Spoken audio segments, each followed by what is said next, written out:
বিদায় হয়েছে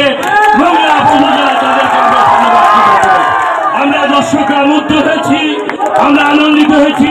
হাজার হাজার দর্শক এই খেলা উপভোগ করেছে।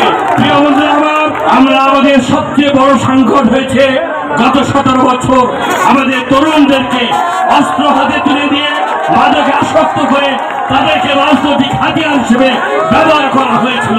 আমরা তরুণদেরকে জ্ঞানের আলো ছড়িয়ে দিয়ে এর পাশাপাশি তাদেরকে নৈতিকভাবে, মানসিকভাবে, শারীরিকভাবে গড়ে তোলার জন্য ক্রীড়াঙ্গনে বেশি বেশি করে সম্পৃক্ত করে তাদেরকে সুনাগরিক হিসেবে আমরা গড়ে তুলতে চাই।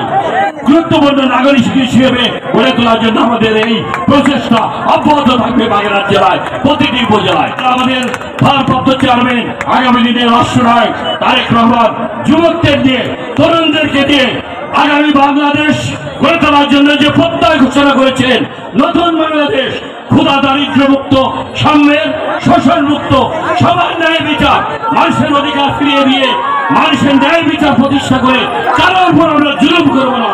আমরা ন্যায়ের পক্ষ থাকবো। কেউ সন্ত্রাস, দুর্নীতি, চাঁদাবাজের সাথে জড়িত হবে না। যারা জড়িত হবে তাদের বিরুদ্ধে সামাজিক এবং রাজনৈতিক প্রতিরোধ করে তোলে আমরা তাদেরকে আইন প্রয়োগের সংস্থার হাতে তুলে দেব।